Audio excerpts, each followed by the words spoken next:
시청자 여러분 안녕하십니까? VOA 뉴스투데이 시작합니다. 미국과 북한이 이번 주말 실무 협상을 재개할 예정인 가운데 미국 내 전문가들은 비핵화 로드맵과 이행 방안이 합의돼야 한다고 지적했습니다. 북한은 트럼프 대통령이 언급한 새로운 방법이 무엇인지 탐색전을 벌일 것이라는 관측도 나왔습니다. 첫 소식 김칸희 기자가 취재했습니다. 게리 세이모어 전 백악관 대량 살상무기 조정관은 이번 실무회담은 비핵화 과정에 대한 양측의 의견이 제시될 것으로 예상했습니다. 북한은 하노이 정상회담 합의 결렬로 이어진 영변 핵시설 폐기를 다시 협상 테이블에 올릴 것이고 미국은 기존의 일괄 타결식 비핵화 방식에서 선회해 단계적 비핵화 방식 등 비핵화 로드맵에 대한 합의를 하자고 북한을 압박할 것으로 전망했습니다.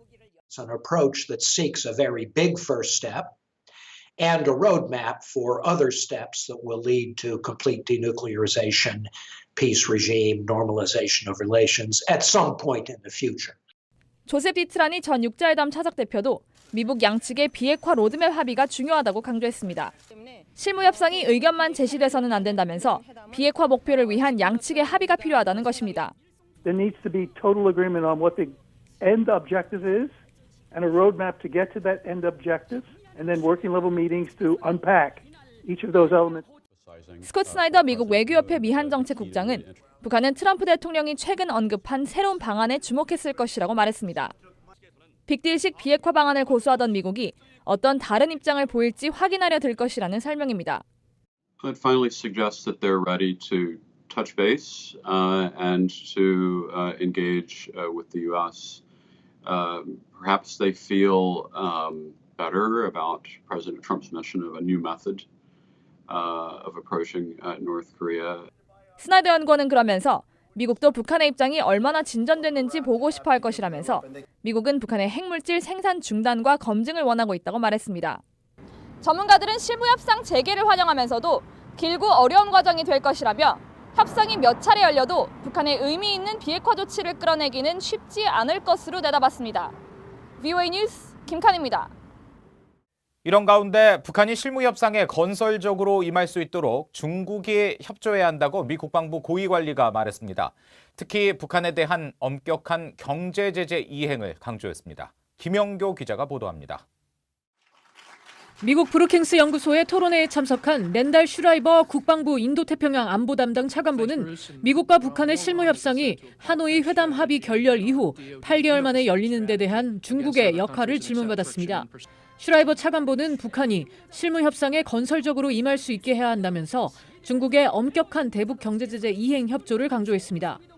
China can do a little better on the sanctions enforcement and cooperating with us in an overall effort to get North Korea to the negotiating table in a constructive way. 슈라이버 차관보는 이어 일부 국가들이 대북 경제 제재를 엄격히 이행하지 않고 있는 문제를 지적했습니다. 특히 중국 영해 내에서 북한의 불법적인 선박간 환적 문제를 언급하면서 중국의 적극적인 단속을 촉구했습니다. We'd like to work with China on this, but right now what we see is actually Chinese vessels shadowing our forces that are trying to enforce the sanctions. 슈라이버 차관보는 이어 한국으로의 전시 작전 통제권 전환은 한국이 역량을 다 갖추기 전엔 이뤄지지 않을 것이라고 말했습니다. 한국의 실질적인 전자권 행사 역량이 중요한 것이지 어떤 정치적 목적 등에 따라 전자권 전환 시점이 앞당겨질 수는 없다고 강조했습니다. We're going to be pretty insistent that South Korea acquires those capabilities before we agree to the transfer and not be tied to any political calendar. 랜달 슈라이버 차관보는 이어 미한 동맹의 중요성을 강조했습니다. 미한 동맹은 오랫동안 지속되어 온 강력한 것이라면서 미국과 한국의 전자권 전환 논의 자체가 동맹 간의 신뢰를 증명하는 것이라고 말했습니다. VOA 뉴스 김현경입니다. 미국과 한국, 일본 3국의 합참 의장들이 이를 미 국방부에서 만나 안보 협력 문제 등을 논의했습니다.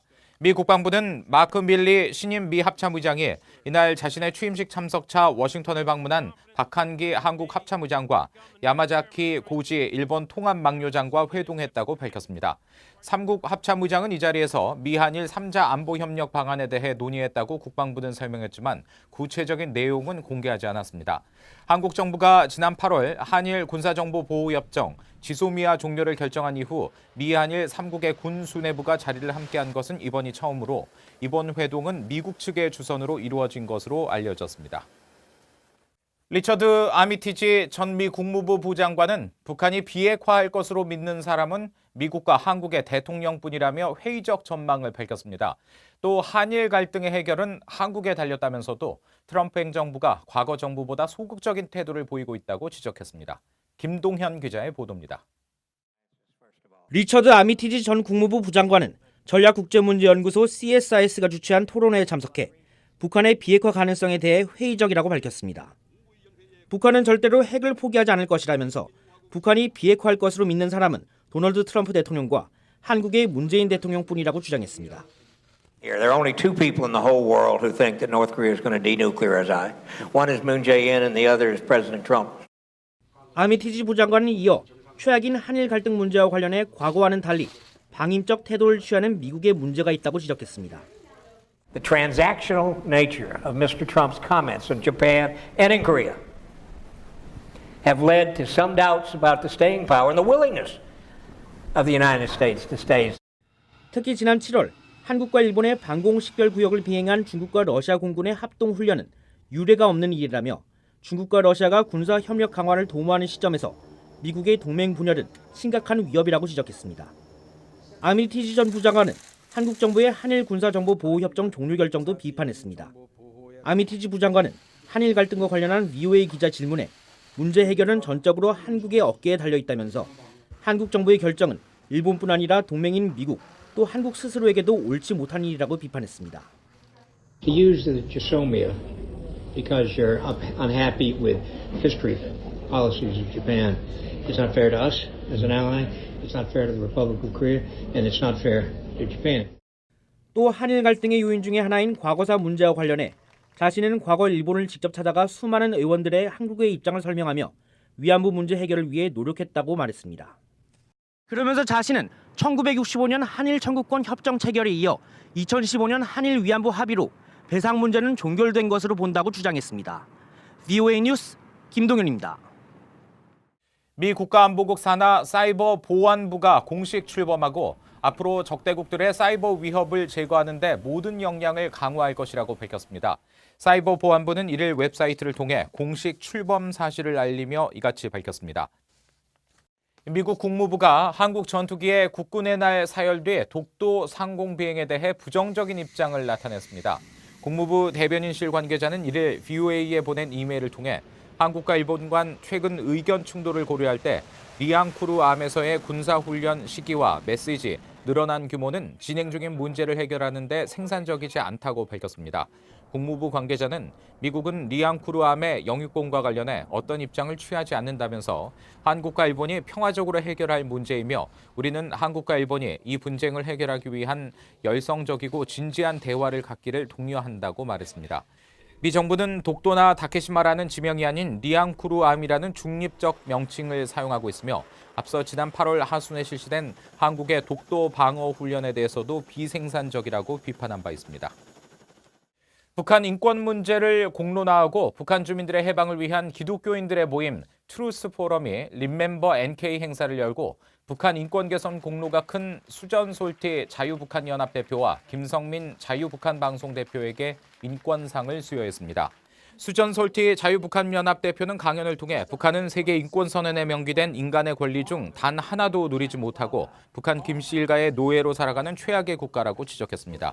또 북한 정권은 주민들을 외부 정보로부터 격리시키면서 수백여 명의 주민들과 어린이들을 참혹한 정치범 수용소에서 고통받게 하고 있다고 비판했습니다. 이어 북한 주민들의 고통과 불행의 근본은 김씨 일가 때문이며 주민들은 이런 진실을 알아야 한다면서 자유를 찾아 탈북한 탈북민들과 함께 외부 정보를 북한에 전달해야 한다고 강조하고 탈북민의 목소리를 억압하는 한국 정부는 큰 실수를 하고 있다고 지적했습니다. 이상으로 VOA 뉴스투데이 마칩니다. 함께해 주신 여러분 고맙습니다.